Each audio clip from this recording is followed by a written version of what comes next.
ನೀವೇನಾ sir ಮಾತಾಡಿದ್ದು? ನಾನೇ ಮಾತಾಡಿದ್ದು. Okay okay. ನಾನ್ ಮಾತಾಡಿದ್ದು ಥಾಮಸ್ ಅಂತ ಹೇಳಿ. ನಾನು ಜನತಾ ಟಿವಿಯ ಸುದ್ದಿ ಸಂಪಾದಕ. ಅದ್ರ ಜೊತೆ ನಾನು BTVಯಲ್ಲೂ ಕೂಡ ಸದ್ಯಕ್ಕೆ ಕೆಲಸ ಮಾಡ್ತಾ ಇದ್ದೀನಿ. ಓಕೆ ಆಯ್ತಾ ಸರ್.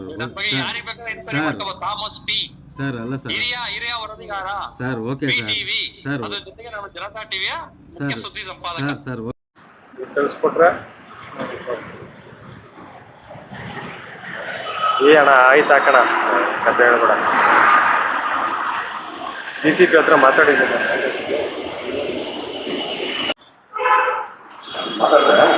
ಯಾರೋ ಇನ್ನೊಂದಿಬ್ರು ಯಾರೋ ಲೇಡೀಸ್ ತಿರ್ಗಂಡು ಫೋನ್ ಮಾಡಿದ್ರು.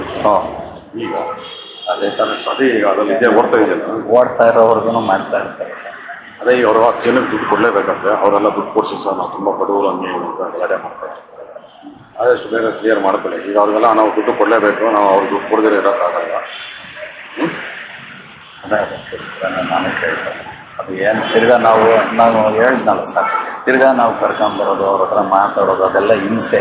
ಇನ್ನು ತಿರ್ಗಾ ಇವ್ರ ಮೇಲೆ ಜಗಳಕ್ಕೆ ಬೀಳೋದು, ಮಾತು ಬೇಡ. ಅದಕ್ಕೆ ನೀವು ಹೇಳ್ಬಿಟ್ರೆ ಬರೋದೇ ಇಲ್ಲ. 6 ನಂಬರ್ ಇಸ್ಕೊಂತ ಹೇಳಿದ್ರು. ಯಾಕಂದ್ರೆ ಎಲ್ಲರಿಗೂ ಕೊಡ್ಬೇಕಲ್ಲ ವಾಪಸ್. ಓಕೆ, ಅದಕ್ಕೆ ನೀವು ಹೇಳ್ಬಿಟ್ರೆ ಬರೋದೇ ಇಲ್ಲ. 6 ನಂಬರ್ ಇಸ್ಕೊಂತ ಹೇಳಿದ್ರು. ಯಾಕಂದ್ರೆ ಎಲ್ಲರಿಗೂ ಕೊಡ್ಬೇಕಲ್ಲ ವಾಪಸ್. ಓಕೆ, ಅದಕ್ಕೆ ನೀವು ಹೇಳ್ಬಿಟ್ರೆ ಬರೋದೇ ಇಲ್ಲ. 6 ನಂಬರ್ ಇಸ್ಕೊಂತ ಹೇಳಿದ್ರು. ಯಾಕಂದ್ರೆ ಎಲ್ಲರಿಗೂ ಕೊಡ್ಬೇಕಲ್ಲ ವಾಪಸ್. ಓಕೆ, ಅಮೌಂಟು ಅಂತೇಳಿ ಅಂತ ಉಳ್ದಿದ್ದು ಅವ್ರು ಇದು ಮಾಡ್ತಾರೆ. ಒಬ್ಬೊಬ್ಬರಿಗೆ 35,000 ಕೊಡಬೇಕು. ಆಯ್ತಾ? 33,300 ರೂಪಾಯಿ ಏನೋ ಅಲ್ವಾ? ಈಗ 12 ರೆಸಿಪ್ಟ್ ಇದೆ ನಮ್ಮ ಹತ್ರ. ಎಷ್ಟು ಲಕ್ಷ ಆಯ್ತು ಲೆಕ್ಕ ಹಾಕೋದು.